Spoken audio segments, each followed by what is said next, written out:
नमस्ते प्यारे मित्रों, आपकी चाहत और आपसे मिलने के अपने संकल्प को लेकर मैं प्रतिभा पुरंधी तमस के इस पार इस YouTube चैनल के माध्यम से आज फिर आपके बीच हूँ। वेद ने कहा है, विष्णु कर्माणि पश्यति। विष्णु के बनाए हुए इस खूबसूरत संसार को अपनी खुली आंखों से निहारिए। ईश्वर के रचे हुए मनुष्य से लेकर हाथी चिंटी सभी जीवों के अद्भुत अंदाज और खूबियों को जानने का प्रयास कीजिए। हर जीव में अपने अपने निराले गुण हैं। अपने आप को भी पहचानिए और जीवन के मधुर संगीत का आनंद लीजिए। जीवन जीना एक कला है। तू खुद की खोज में निकल, तू किस लिए हताश है? तू बढ़, तेरे वजूद की जमाने को तलाश। मेरे साथियों, हर घटना, हर वस्तु के दो पहलू हैं। संस्कृत में एक बहुत सुंदर सूक्ति है, असारात सारम आहरेत। असार से सार को ढूंढिए, उसे ग्रहण कीजिए। इस संसार में पथरीली नदियां, दलदल, कंटीली झाड़ियां, तूफान, बाढ़, भूकंप व महारोगों का कहर है, तो दूसरी ओर महकते खिलखिलाते खूबसूरत फूल भी तो है। अरे पतझड़ के पश्चात मस्तानी बहार भी तो है। अमावस्या के गहन अंधेरे को चीरती अरुणामयी सुंदरी उषा को साथ लेकर सुहानी प्रात भी तो आशा ऊर्जा के साथ हमारे स्वागत के लिए तैयार रहती है।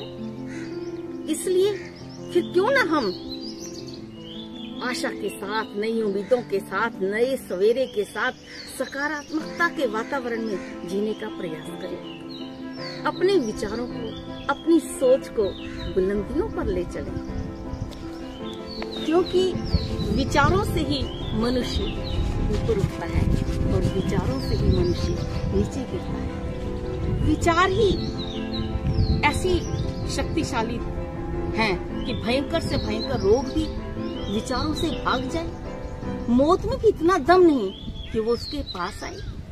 प्राइमरी स्कूल के में पढ़ने वाली साधारण मंद बुद्धि गरीब बालक की माँ को स्कूल में बुलाकर उसे एक पत्र पकड़ाकर एक बार उसको स्कूल से बाहर निकाल दिया जाता है। स्कूल से निकालने और उस पत्र के संबंध में बालक द्वारा पूछे जाने पर माँ उसे बड़े प्रेम से अपने पास बैठाकर समझाती है, बेटा पता है आपको इस स्कूल से क्यों निकाला गया?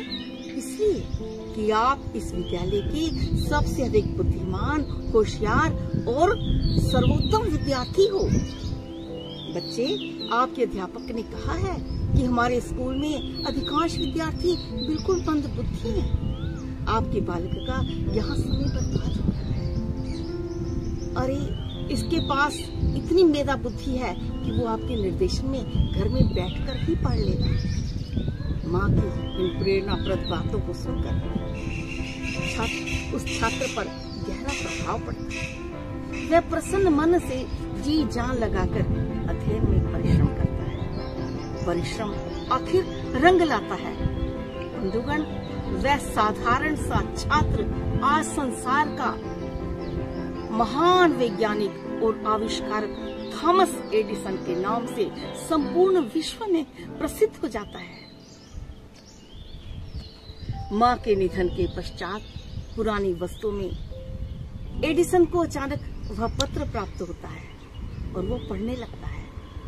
और उसमें क्या लिखा होता है? उसमें लिखा है कि ये आपका बेटा बड़ा ही मंदबुद्धि, नालायक और दुर्बल है।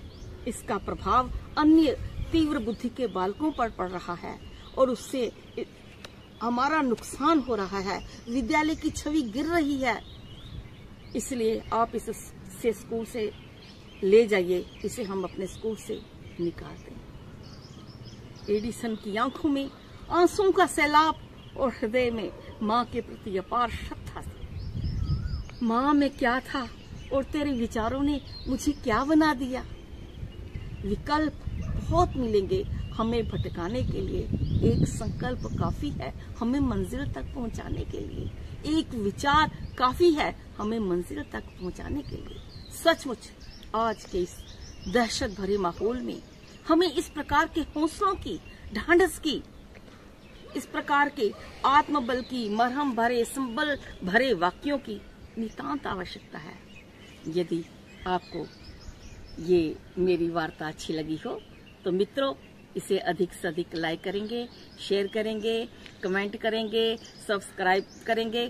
तो फिर मिलते हैं नए विचारों के साथ। सबको नमस्ते। ओम शांति।